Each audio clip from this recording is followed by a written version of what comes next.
Okey, Assalamualaikum warahmatullahi wabarakatuh. Okey, sekarang berjumpa kita pada untuk menjalankan chapter 2. Chapter 2 bagi subjek EGF 2022 Food Chemistry. Okey, so on this chapter kita akan bercerita mengenai water and macromolecules in foods. Okey, so hari ini kita akan start dulu dengan water. Okey, water. Alright. Okay, learning outcome. Okay, at the end of this topic, students should be able to, anda akan dapat, okay, pertama sekali, apply the understanding of water and macromolecule in chemistry. Okay, kita akan belajar tentang kefahaman tentang water and macromolecules.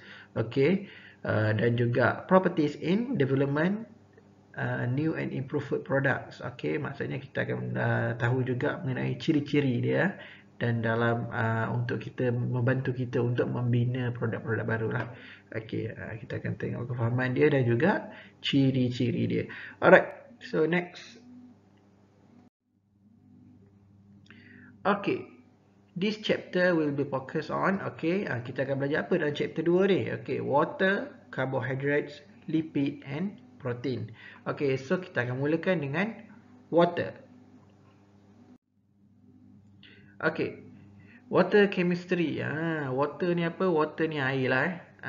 So kita akan tengok sebut sedikit. Okay, basically apa yang kita cerita pasal water ni banyak benda yang kebanyakannya dah tahu. Tak apa, kita highlightkan semula. Alright. So water. Okay, apakah kepentingan water? What is the importance of water? Okay, water yang pertama, okay, kita tengok dulu. Water is enzyme catalyzed. Okey, maksudnya kalau aktiviti enzim dalam makanan kena ada air. Kalau apa-apa ada aktiviti enzim dalam apa-apa produk makanan, okey, dia kena ada air sebagai medium. Maksudnya kalau tak ada air sebagai persekitaran dia tak ada air, so enzim tu tak boleh nak react. So kalau enzim nak react kena ada water sebagai medium dia, sebagai persekitaran dia. Alright, so next kita tengok, okay, medium for enzymatic chemical reaction. Okay, so dah cerita kat sini bukan sahaja enzim dan tetapi apa-apa sahaja tindak balas kimia dia kena berlaku dalam air. Air ni dia penting sebabnya macam-macam reaction boleh berlaku dalam air. Tak ada air tak dapat nak react. Okay, so lagi apa lagi? Air juga bertindak sebagai cleansing agent. Cleansing agent ni maksudnya agent pencuci. Kita nak cuci pun kita memang guna air, betul kan? So dia sebagai satu agent pencuci. Okey, yang seterusnya, okey, apa lagi kepentingan air? Component of emulsion. Okey, dia sebahagian part of emulsion. Okey, by the way, anda tahu tak apa itu emulsion? Okey, emulsion tu apa? Emulsion itu adalah produk-produk yang di dalamnya ada air dan juga ada fat ataupun oil, okay, yang bergabung. Maksudnya contohnya dalam produk tu dia ada air, dia ada minyak, tapi dia bergabung sekali. Contohnya produk apa yang dikategorikan sebagai emulsion? Contoh produk-produk yang dikategorikan sebagai emulsion, contohnya aiskrim. Sebab dalam aiskrim dia ada molekul minyak, ada molekul air yang digabungkan sekali. Dia jadilah aiskrim yang kita dapat tu. Okay, selain daripada tu, apa lagi produk-produk emulsion? Margarine. Okay, margarine. Margarine pun air dan minyak yang digabungkan bersama-sama. Okay, nama dia emulsion. Okay, lagi apa lagi selain margarine? Mayonis. Mayonis pun sama juga.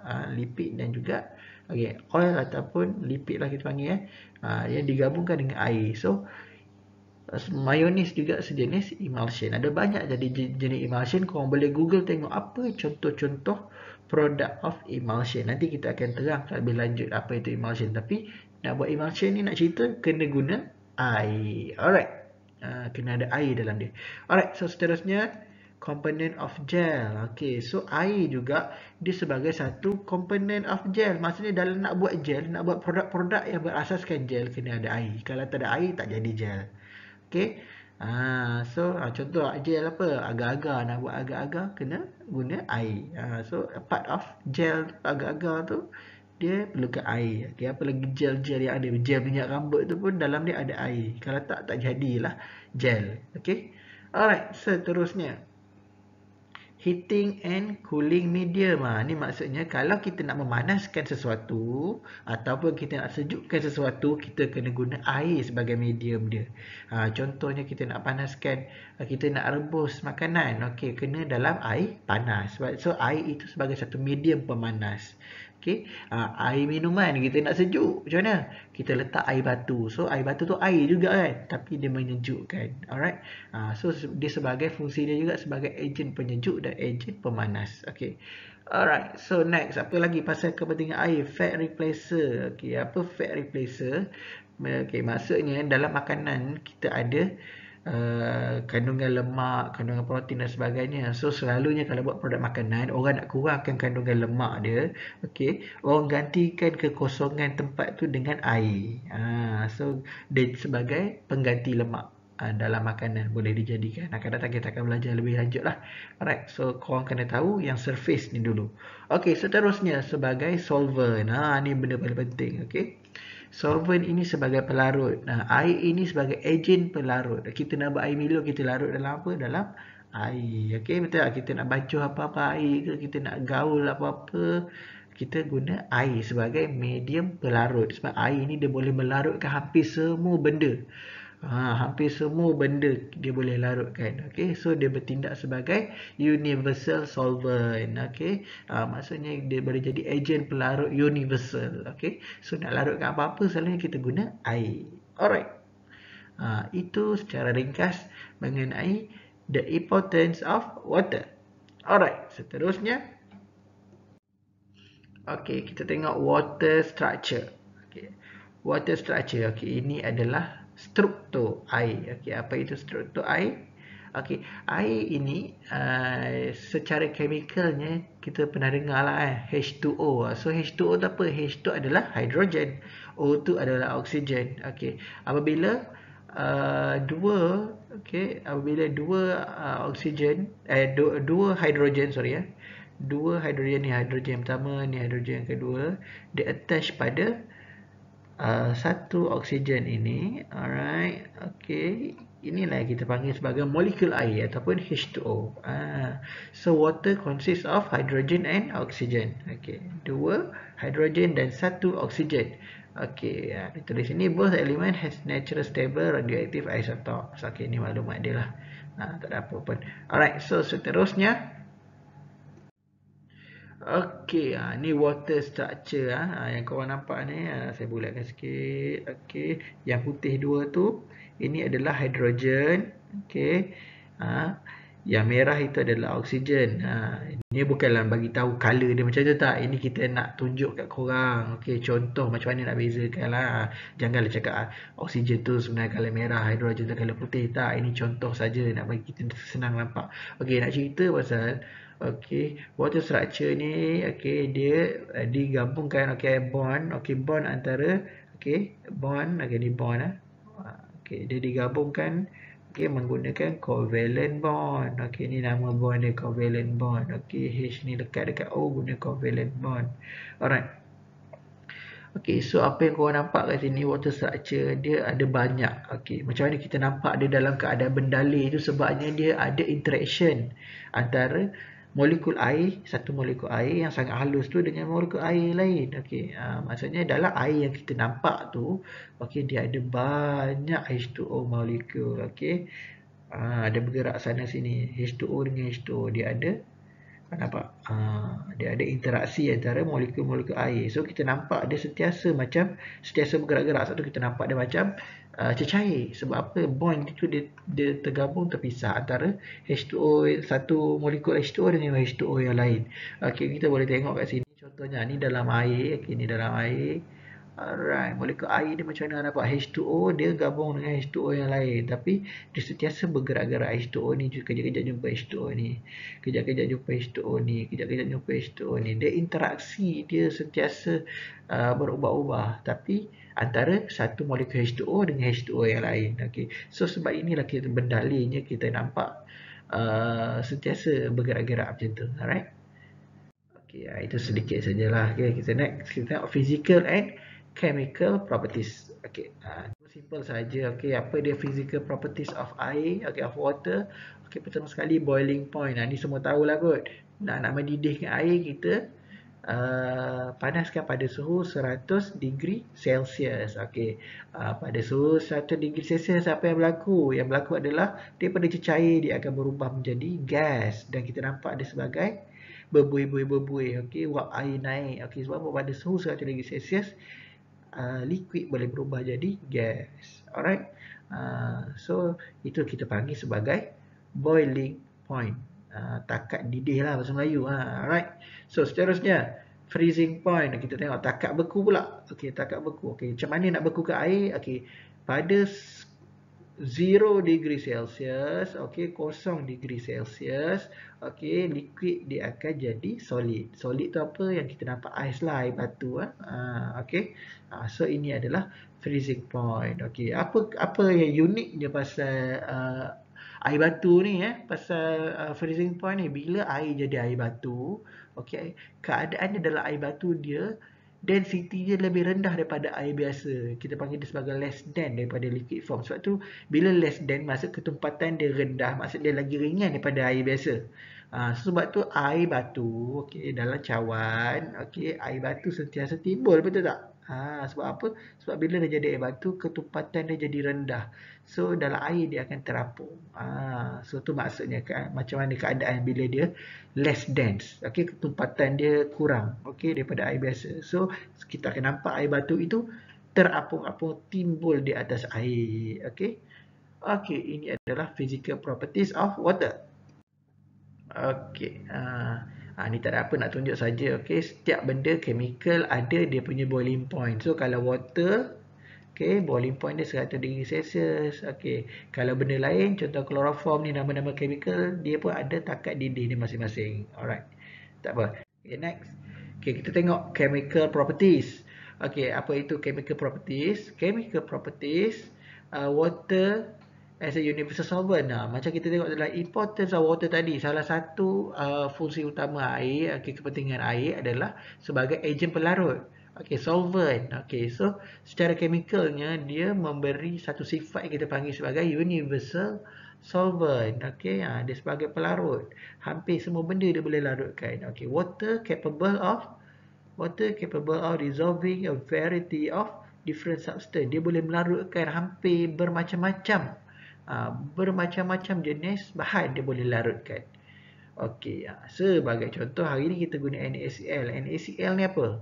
NaCl ni kat rumah korang tu lah, apa? Garam. Garam tu NaCl lah, sodium chloride atau NaCl. Okey. Itu kat rumah korang tu garam. Okey, so garam kita tengok. Okey, ni garam, contohnya ni garam. Okey, ni air, solvent. So garam kita panggil dia sebagai benda untuk dilarut. Nama dia solute. Okey, air ini sebagai pelarut. So kita klasifikasikan dia sebagai solvent. So bila garam ataupun solute, okey, benda untuk dilarut dimasukkan dalam air, dia akan larut dalam air dan kita akan panggil dia sebagai satu solution.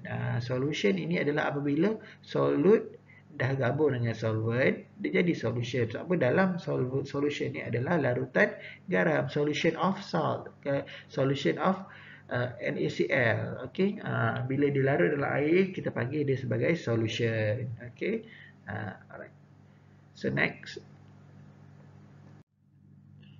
Okey, chemical properties yang kedua, kita nak cerita pasal water activity. Ni dalam makanan benda yang kita ambil tahu penting jugalah, water activity.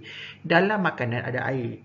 Okey, bila dalam makanan ada air, dia ada water activity, aktiviti air dia. Okey, water activity ni adalah benda yang kita akan ukur dalam lab untuk kita tahu dia punya value, nilai dia. Okey, sebab apa? Nilai water activity, okey, dia akan mempengaruhi, okey, tindak balas kimia ataupun biochemical reaction, bakteria punya reaction, pembesaran bakteria pun dipengaruhi oleh water activity. Maksud lagi tinggi water activity, lagi banyak reaction boleh berlaku.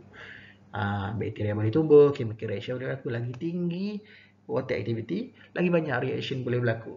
Okay, so kita tengok apa definition of water activity. Ni maklumat baru kan, boleh faham apa ni, boleh tengok dan cuba hafal sikit lah. Alright, so definition of water activity adalah ratio of vapor water, okay, in material to the vapor pressure of pure water at the same temperature. Pada maksudnya, okay, ni sebenarnya dia menceritakan pasal ni dalam formula ni, formula water activity ya.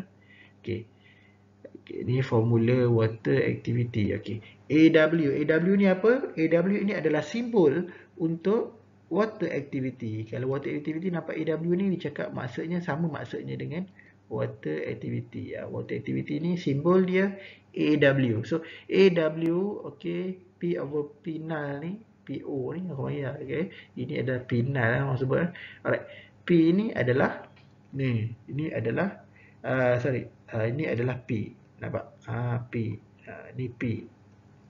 Vapor pressure of water kita panggil dia sebagai P. Sini P. Alright. Over PO. PO ini adalah vapor pressure of pure water at the same temperature. Okay. Ini tak boleh. Ini kau hafal saja dulu. Okay. Okay. So ini adalah formula water activity. Alright. Okay. ERH ni apa? Ini advance sikit. Nak bagi tahu pasal equilibrium relative humidity. Tu tak apa, itu nanti kemudian kita belajar, kita tak ada apa pun.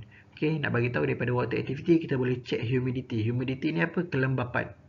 Okey, yang ni saya tak nak korang faham mendalam sangat lagi. Make sure on the surface korang nampak dulu. Okey, ada benda yang kita panggil sebagai water activity. Okey, water activity. Apa dia punya simbol? AW. Okey, apa dia punya apa ni, formula P over P0. Okay, at least korang tahu ni dulu. Alright. Okay. Tak perlu faham lebih mendalam. Nanti saya akan terang kemudian. Okay, macam mana nak kira P over P0. Alright. Okay. Fokuskan pada yang ni dulu. Hafal sikit. Okay, simple saja dia punya formula. Alright. Boleh kot? Okay. Okay, moisture is among a water present in food. Okay, dalam makanan ada air. Okay, so air itu kita panggil dia sebagai moisture. Okay, moisture dalam. Okay, okay, nak cerita pasal air, dia ada dua jenis air sebenarnya. Dua jenis air. Okay, yang pertama kita panggil sebagai, okay, dalam makanan ada dua jenis air. Okay, jenis yang pertama air dalam makanan adalah free water. Okay, jenis yang kedua adalah bound water. Bound water, free water. Okey. Apa benda free water dan bound water? Okey, dia beza dia sangat senang kita nak bezakan. Okey, senang cerita. Okey, kita tengok free water. Free water adalah air yang kita nampak. Contoh kalau kita perah limau, okey, nampak air menitik ataupun dalam tu kita nampak ada air-air itu adalah free water. Air yang kita boleh nampak adalah kita panggil dalam makanan, itu kita panggil sebagai free water. Okey, so air yang boleh nampak ni dia bersifat macam air biasa lah, tapi dia dalam makanan. Okey, air boleh kita nampak, boleh kita rasa, boleh kita rasa basah, kita pegang kan. Okey, tu air yang kita nampak. Okey, as a dispersing agent and solvent. Okey, dia pun boleh bertindak sebagai pelarut. Okey, untuk apa-apa bahan lah. Alright, so can be removed by drying foods. Okey, bila kita keringkan makanan, air itu boleh hilang, boleh tersejat keluar. Okay, ini ciri-ciri free water. Okay, so macam mana kita nak tahu pasal bound water pula? Kita tengok yang kedua, bound water. Okay, bound water ini dia adalah sejenis air yang kita tak nampak. Okay, ini tak nampak sebab apa? Dia chemically bond. Chemically bond to food molecule. Maksud molekul H2O dia dah melekat, dah digam pada struktur makanan. Maksud kita tak nampak dia sebagai air dah. Kita tak nampak dia sangat halus dan dia lekat pada makanan tu. So bila tak nampak, dia tidak, maksudnya dia tidak bersifat macam air dah. Dia tak bersifat macam air biasa dah. Dia chemically bond. Dia secara chemical dia ada melekat dekat makanan tersebut.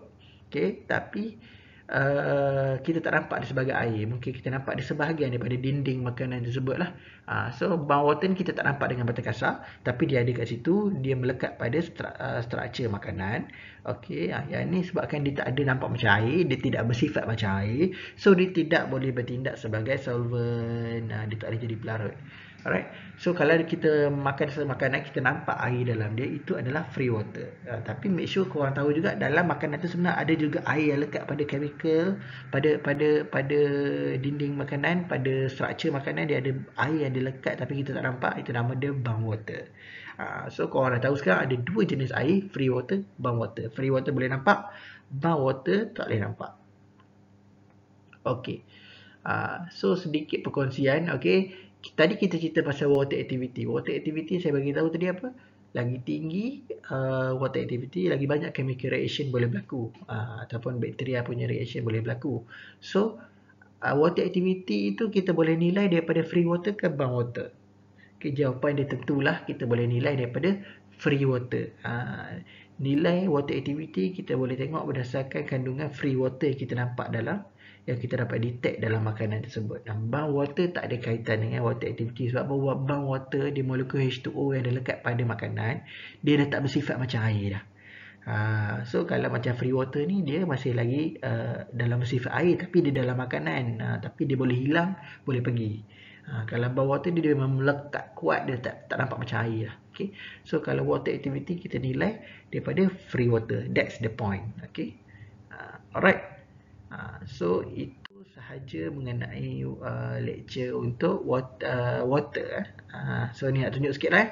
Okay, sebelum kita habis saya nak tunjuk dulu type of product ni, contoh-contoh produk makanan. Okey, ini water activity dia. Okey, so water activity, okey, sedikit tambahan sikit. Okey, nilai water activity dia hanyalah daripada 0 sehingga 1. Maksud nilai paling tinggi untuk water activity adalah 1 dan paling rendah adalah 0. So sebab tu nilai dia kita nampak ni 0.2, 0.3, 0.6, memang macam tu. Okey, water activity memang nilai dia kalau kita check kat mesin ke, kita kira secara manual ke, memang kita akan dapat nilai water activity antara range 0 hingga 1. So 1 tu tinggi gila lah kandungan air dia, kalau 0 rendah. Okay. Contohnya fresh meat. Okay, kita tengok makanan paling tinggi water activity dengan makanan paling rendah. Ni makanan paling tinggi, ni makanan antara makanan yang rendah lah. Okay. So contohnya daging, segar, ikan kan dia berair-air lah. So kandungan air dia, kandungan water activity dia tinggi, 0.99. So bila kandungan air tinggi, bakteria senang membiak. Bila bakteria senang membiak, okay, sebab tu kita nampak ikan dengan daging cepat rosak. Kalau tak letak dalam peti sejuk, dia cepat rosak. Betul tak? Sebab apa? Sebab water activity dia tinggi. Okay, kita tengok pula pada yang rendah. Contohnya milk powder dengan instant coffee. Ini adalah produk-produk yang kita nampak sebagai serbuk, betul tak?